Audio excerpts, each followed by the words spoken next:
सविनय जय भीम। मी दगडू बबन खरात राहणार चेंबूर गेल्या 4 वर्षापूर्वी माझी आरसीएफ कंपनीमध्ये माथाडी कामगार नोंद झाली होती।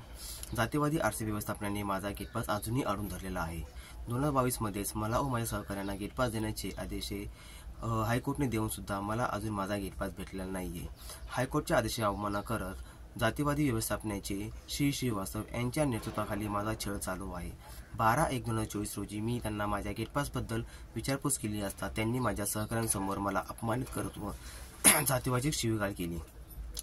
या प्रकाराबाबत मी आरसीएफ पोलीस स्टेशनमध्ये लेखी तक्रार देऊन 3 महिने होऊन सुद्धा त्यांनी अजून माझी तक्रार दाखल करून घेतली नाहीये। या अन्यायाविरोधात व इतर मागण्यांकरिता मी व माझी संपूर्ण टोळी गेल्या 40 दिवसापासून आझाद मैदान येथे आंदोलन करत आहोत। या आंदोलनात अजून कोणीही दखल घेतलेली नाहीये।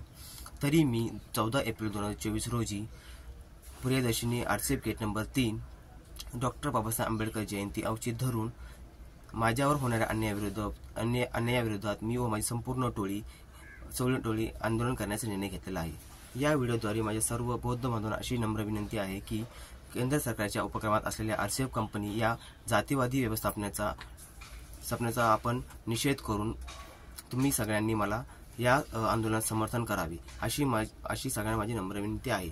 मला व माझ्या सर्व सहकाऱ्यांना न्याय मिळवून द्यावा अशी माझी मनापासून नम्र विनंती आहे।